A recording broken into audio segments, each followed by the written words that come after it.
about. As per usual, I will be joined by Kenny and Jaden. So I'm going to go ahead and let them in.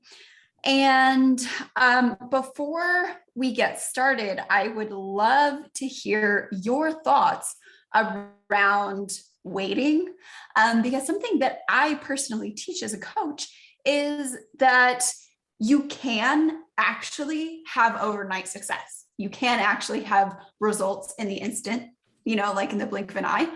And this is a concept that can really trip people up if they misunderstand it. And a lot of the issue from what I've seen is that people will want the instant change. They'll want the overnight result without the actual work or change required to make that happen, to make that manifest. And that's something that we're going to dive into today, is, does time ultimately really exist? And what does it take to change your life, to change your results in the blink of an eye? So with that, again, if you have any thoughts, if you have any questions that we can get into, go ahead and drop them in the comments, so that we can read them and we can interact with you guys, and we can help you get the most out of this discussion. But that being said, Kenny or Jaden, do you have any thoughts? Yeah, so I was thinking about this because of a conversation I had with a client, and the conversation was this. He was doing his day job as a fireman, and as a fireman, he decided that he had a dream that was big, right? And his dream that was big was to be a cattle rancher and have a huge processing plant and to make a lot of money and feed America, right? Like, really awesome, cool dream. I would totally support him. You out there, you would support him, right? Who doesn't love beef, right? So I asked him, I said, why can't you do it right now? Why can't you do it right now? Yeah. And so he said, well, I need to raise all the capital from myself, and I'm going to sell insurance, life insurance. Yeah. And I'm going to make enough money selling life insurance to then get into the beef industry. And I'm like, it's like $6 million, right? To like get started. I'm like, I've looked up prices. I know what it costs to set up a processing facility, to buy all the heads of cows. And also you could probably get a deal on the land by writing a note with someone, right? So like, what prevents you actually from actually just doing it right now? And when it came down to it, there's a lot of fear, right? There's a lot of fear down there of, maybe I don't have what it takes. Maybe I'm not good enough. Maybe it won't happen. And when it doesn't happen, everybody's going to tell me that I couldn't do it. And my wife is going to shame me. My kids are going to be upset. They're going to be ruined financially for the rest of their life. And all these fears bubble up and just come into like a storm in the mind. Yeah. I don't know if any of you have ever felt that way, right? Where it's like, here's the key phrase. You talk about your dream, and then you say, that would be nice. Yeah. So just think about that phrase a little bit. That would be nice. Okay. Would. Okay. First of all, that is a word that denotes an object is over there, not here. Yeah. So it creates distance between you and the thing you want. Okay. Would is a possibility. It's a modal operator of possibility, which means that it could happen hypothetically, but I'm not really invested in taking the steps to do it. Yeah. And then be nice is like, okay, well, if you evaluate your life in nice or not, then maybe that's the thing that gets in the way of you getting it. So right there in the language, that would be nice, is a destructive pattern of thought. So if you're thinking about your goals, the things that you actually want, right? The things that are your dreams, what's the healthier way to say it? What do you guys think? Yeah, good point, Ken. I think that just being aware of your language and how powerful that is really the beginning place for this, because your language can be that mirror that reflects these lessons that you're trying to learn. So for me, rather than saying like, that would be nice, it's an idea, or it's really how I manifest that or believe in it is I say, that will happen, or that has already happened. It's just a matter of time. And I talk in this type of manner where it's already happened, and now it's just a matter of time between when I experience it in the reality versus how I'm already experiencing it in my mind right now. Now, for some of you watching this, you may have watched a couple weeks ago where we were talking about levels and how individuals level up in life. And this is when Liv, she had a different viewpoint than me, and she said, there's no levels, right? And at the time I was like, what? She is so wrong. Like there has to be levels. Like obviously in the world, there's levels of people and what we're achieving. And over the last few weeks, I've opened up and realized and learned from Liv that the reason there's levels is because I was choosing for there to be levels, right? From growing up, I love playing video games, and a part of, that fulfillment was hitting a new level for me, right? So I found that was a subconscious, pattern that was planted into my mind. Then we also hear things like, anything in life that's worth it must be hard, right? If you guys have ever heard that saying, it's like, oh, ew, like that saying is so detrimental to your progress, because you're now believing that anything that's worth it should take a long time, or it should be extremely hard. My question for you guys, and what I've realized myself after asking this question, is does it really have to be that way? Yeah, what's interesting is that we are so programmed and so quick to believe all of the reasons why something can't work out for us, why it's going to take a long time, why something is out of reach, why, all of this stuff has to exist between us and our goal, our dream, whatever we want. And it's so difficult to just reverse that and say, but what if it was easy? What if it was easy to wake up tomorrow and be a millionaire? What if it was easy to get all of the clients that I ever wanted? What if it was easy to get into a relationship? What if all of these things were easy? They happened to me and for me effortlessly, and it happened just like that. And the reason why it doesn't is just because we believe that it doesn't. We've been programmed and subscribed to this idea that we have to work really hard, that, we have to sacrifice years of our life going to college, saving up, working a job for 40 years. And, all of these like just untrue circumstances around being successful, living the life that we want to, and all of that. And for me, I gave that up a long time ago. I've never been someone who cares about college. I've never been someone who cares about, working in retirement, like all of that. And so when this all really, really changed for me was when I started questioning, why am I believing that it has to be hard?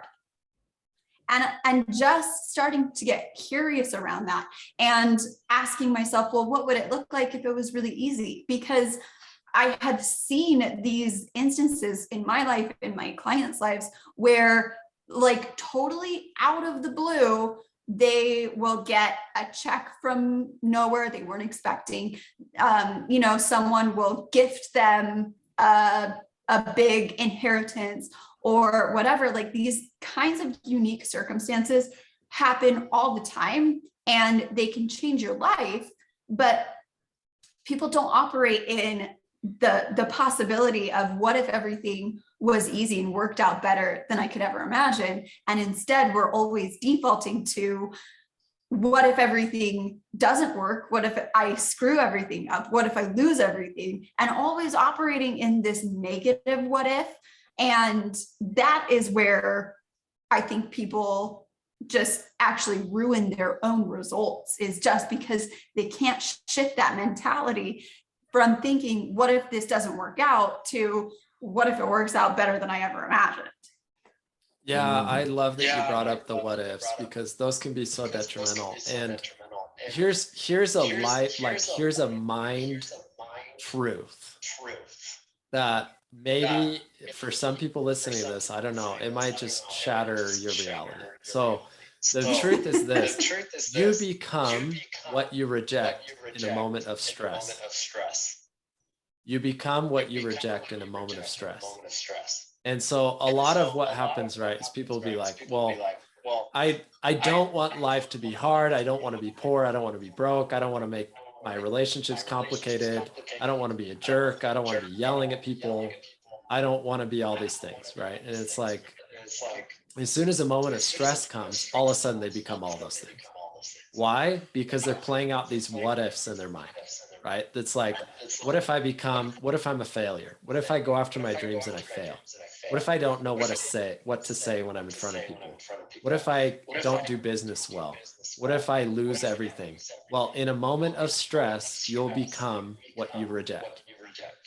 And so the key is to learn that in a moment of stress, first of all, you're not really rejecting anything about who you are. You can be anyone you want, right? When you get to that point, it's like, okay, there's nothing to reject. There's only peace. Because the opposite of peace is rejection or the need to accept. Once you've accepted something fully, you have peace. So when you talk about your dreams, right, the what ifs of like, can this happen or can it not happen? You're going to get, the way you know you're going to get your dream is when you're at peace with it. Is that you're neither going to not get the dream, neither are you worried about getting it. Like you're just at peace with it and it's going to happen. That is the way to get what you want. So peace is a very powerful indicator. And if something about you isn't at peace with your dreams, it's because you have some very powerful limitations you need to get rid of. And it's just like Olivia talked about and what Jaden talked about, right? It's like you're purposefully making your life harder. And the reason why this happens, and I'll give you examples, right? Actual behaviors. That first guy I was talking about, he was taking on a life insurance job that he hated so that he could work hard and then get what he wanted, right? And it's like, why not just skip that out, right? Like, why not just take that part of the puzzle out and just get what you want, right? Do the easy part. Or like I did the same thing. I remember I was considering building this virtual reality app for language learning. But I was like, well, first I need to code, right? It's like, do I need to code before I do that? Or can I just draft up a plan and do it? Right? Like, so these are the questions that you start asking yourself underneath these steps, these unnecessary steps that you're creating to get to your dream. You create this ladder or piles of limitations, maybe even just one limitation. You just take it out and then all of a sudden you get what you want. But the key is, how do you feel when you talk about your dream? Do you feel scared or do you feel peace? And if you feel peace about it, it's going to happen. If you feel scared about it, you got a limitation. And that's what we can help you with. When you come to our event, when you join the things, that's what we help you with. Yeah, absolutely, guys. And to even give you more real world application, one of the things I love talking about is how do we actually apply what we're learning about in kind of like this quantum or spiritual field of like spirituality and faith and repentance in the gospel. It's like, how do we actually apply these things in a real world setting? What you guys have heard us talk about today and what you've been paying attention to is faith. Like, how does faith actually operate? So one of the things that I posted this past week, it came to my mind and I started to understand how faith really works. But faith and doubt are as equally a choice in your mind. They're equal choices in your mind at any point in time. It's just a choice. So if you find yourself, like, for example, myself growing up in my family, we had a belief, and maybe it's, maybe it's tied to genetics, maybe it's not. And I started to question these things. But in my family, a lot of individuals struggle with anxiety, right? And when I was in middle school, I was diagnosed with chronic anxiety and I was given medication. Well, now that I'm older and I understand why some of these things may happen, is I was just taking on these belief systems that, oh, because my mom or my dad has anxiety and their parents have anxiety, then I too must have anxiety as well. So where does it lie? And obviously we're not experts. Obviously talk to a medical expert for any medical needs, but are you open to and have you considered, is this just a belief system that I'm focusing on? And is it just a misuse of my imagination that's causing anxiety? And this is how I have learned to apply faith, is because for a long time I did struggle with anxiety, social anxiety, personal anxiety, anxiety about sports, whatever it may be. I had a ton of anxiety. Well, how I fix that is I stopped asking and focusing on what if this doesn't work? And I focused solely on what if this does work and it's going to work. And if it doesn't, there's a reason why it didn't and it's still positive. So any way that you look at it, the faith and doubt are an equal choice in your mind. How you exercise faith and begin to use it is to just commit fully to focusing on faith. And I think Liv can even talk to, some of the limitations out there and some of the belief systems. If when you try to do this, when you say, hey, I'm going to focus on faith, one thing that might pop up for you guys is toxic positivity or being too positive, right? And Liv's talked about this before, but you guys are going to hear this a ton. Is like, once you start to go to this place, you may experience some kickback of, oh, this is toxic positivity, and try to label you as a bad person for focusing on what you want. I'm here to let you know there's nothing wrong with having an easy life, easily getting what you want, easily having the body, the marriage, the money, the relationships. There's nothing wrong with that. And I believe that God wants that for us as well. Yeah, so this is a spicy take, but I always get really fired up when I hear the term toxic positivity, because understanding the brain in the way that I do, there is nothing, there can not possibly be something toxic about positivity, because it is literally a healing modality. And in any amount or in any way that you use positivity, it brings you something better. Okay. So what I find interesting about this phrase and its like growing popularity is that people like to identify in their suffering.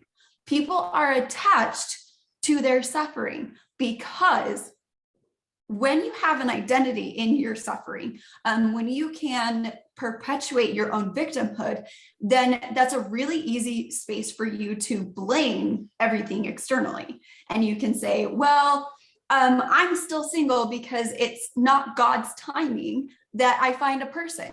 Well, I'm sorry, but that's bullshit. Like, there is no reason why God would be preventing you from having a spouse if that's what you really want. However, there is a reason that you would be preventing yourself from actually facing what it is inside you that's making you question whether or not you're worthy of being in a relationship. So that's much harder to do, because that means that you have to actually look at your own thought patterns, your own identities, your own outcomes, and take responsibility and say, okay, I need to do something different. I need to think different. I need to act different. I essentially need to change. And that's a lot harder to start doing than to say, well, it's just God's timing.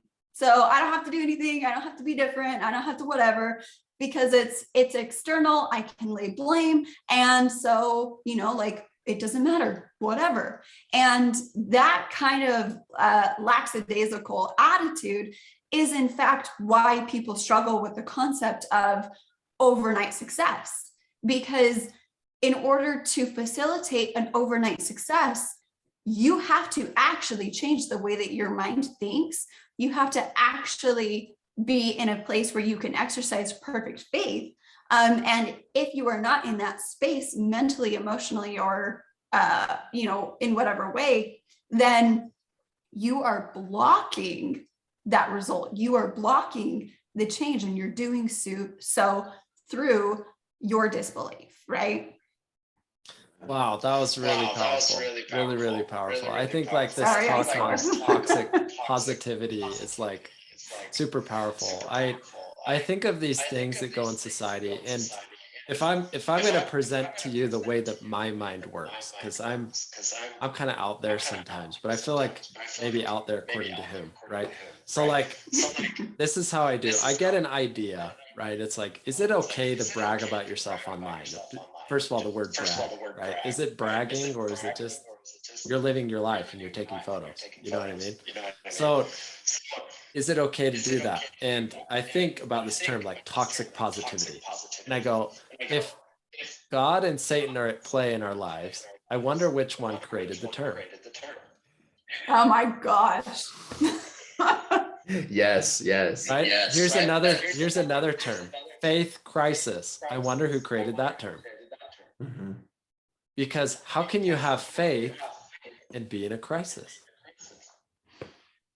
You can't, right? There's no such thing as a faith crisis. You can't be in a faith crisis. People are in a fear crisis, is what they have. So the big illusion of Satan is to hide fear, is to make fear the norm.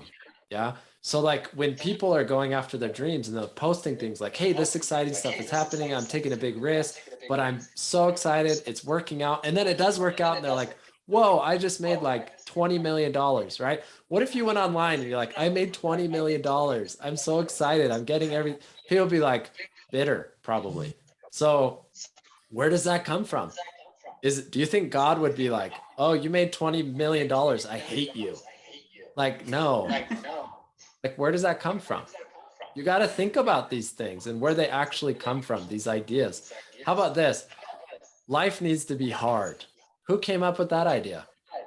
Do you think it was God or was it Satan? It's like, Satan's like, no, life needs to be easy. Like, get everything you want right away. This is what people say, though, that Satan would say, right? Mhm.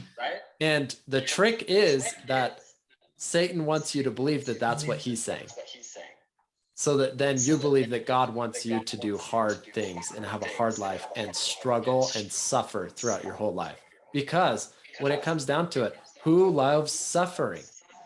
Does God love suffering or does Satan love suffering? Right? That's how you start to filter out these things in your mind that come through, because Satan wants to fill you up with fear.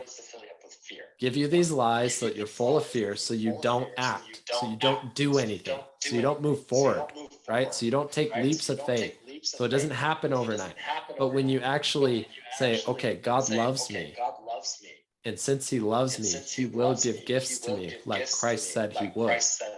And he also, Christ said, my yoke is easy and my burden is light. The yoke is what you put on an oxen to pull a cart. Said, my yoke is easy and my burden is light. Do you believe him? Do you believe him is the question. And are you willing to step in faith and actually do it? And say like, I have a dream. Who do you think is going to be more willing to help you get your dream? To bring you happiness? Is it going to be God or is it going to be Satan? Right? So you got to like look at these things that go on in your mind, this battle in your mind, and you can start to filter it very, very well. So once you filter it, it's easy to make the right choices. Yeah, absolutely, Ken. And I think to add on to that, guys, what you want to focus on, right? If you've been watching this and you're wanting to master or really work on your ability to get what you want in life and realize how easy it is, just start paying intense like really focus on, right? Really focus on the words that you use as well as the words that are being put out there in the universe. For example, I was shopping last week for a Mother's Day card for my wife, and it was hilarious as I went through and grabbed these cards and looked at what they said. Over 60% of them were negative belief systems. There was one particular that I took a picture of, and I picked it up, and the whatever it said, it was basically presupposing that raising children was challenging, but I can do it because I have you, right?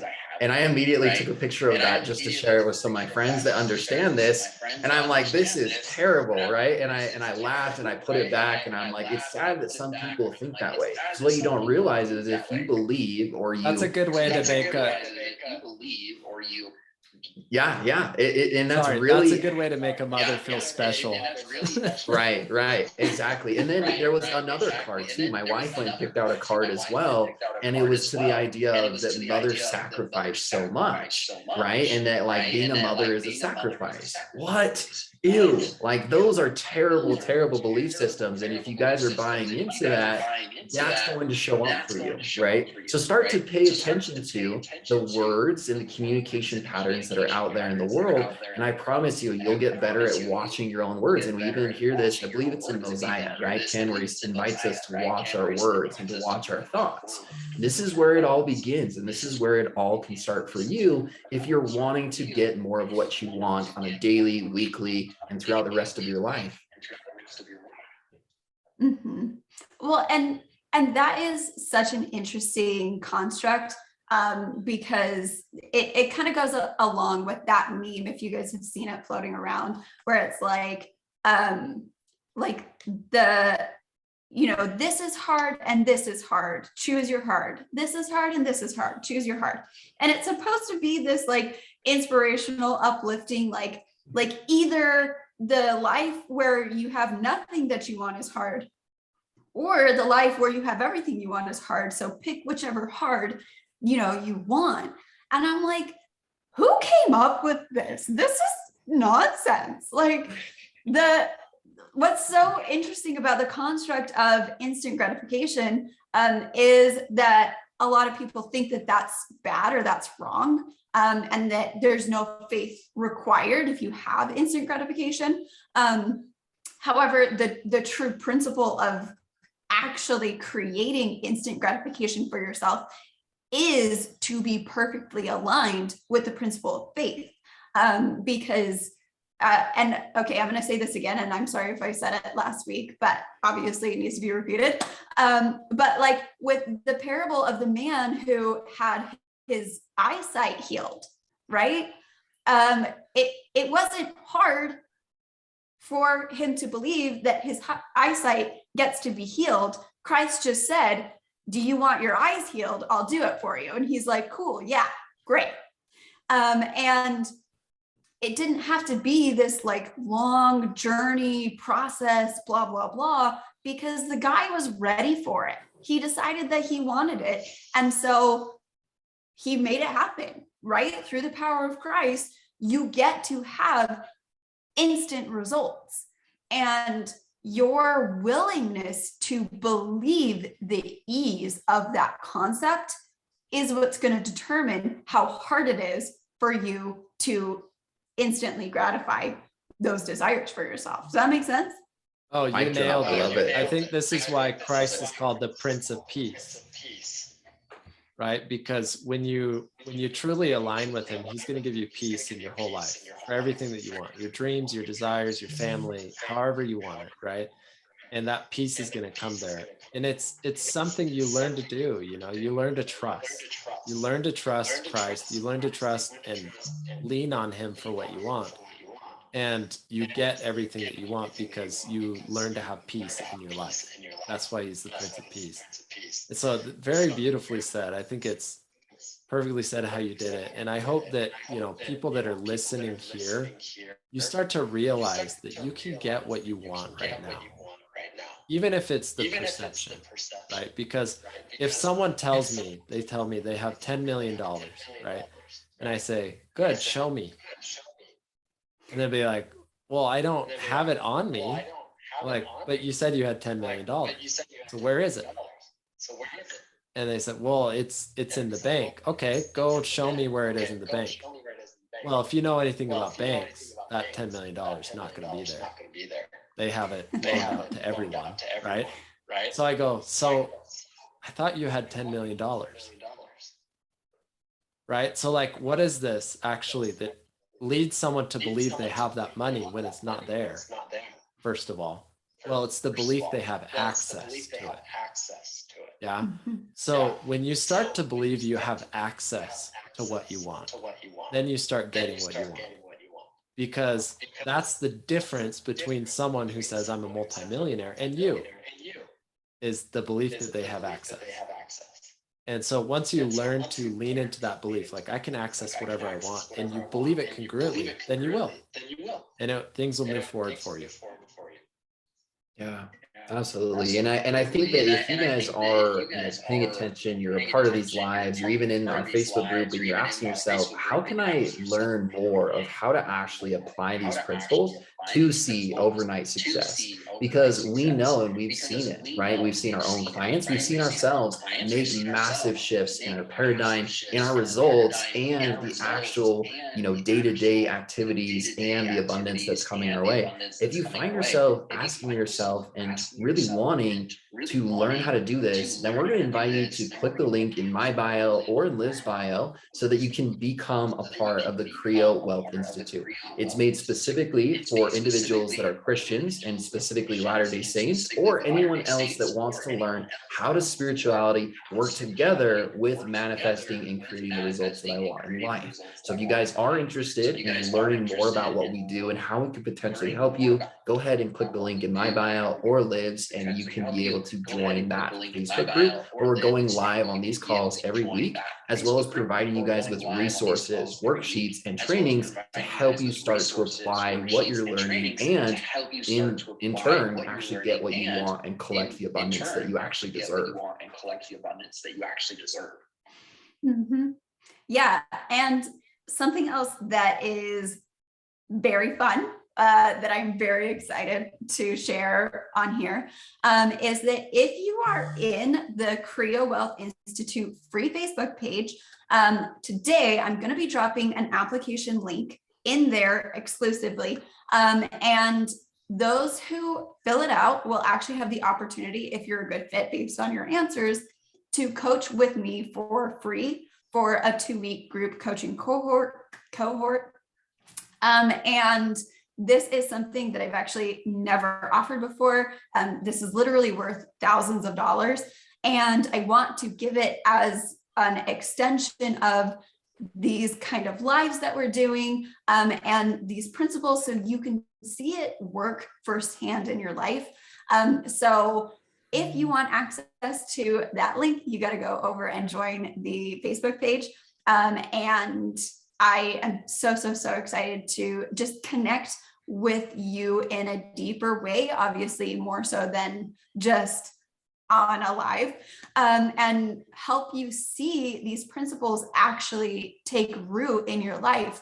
I have seen from my clients, and Kenny and Jaden can attest to this in their own results as well. I have seen clients change their mindset, change their life overnight in literally a day. So I know that this is real. I know that this can happen. I've seen it for myself. And that's something that you get to have access to. So here it is. Here's the access. I would love for anyone who feels compelled to sign up to learn with us, and to be part of something greater than suffering through life. So with that, I want to thank everyone for joining on. We had, I think, the most people join us live today that we have for the whole time we've been doing this. So that's awesome. That's very fun. Thank you, Kenny and Jaden, for jumping on here and joining me. Anything else that you guys want to share? No, thank you guys. Be happy. Thank you guys. Awesome. I will talk to you guys in the Facebook group. Okay. Bye. Hey guys. See you guys.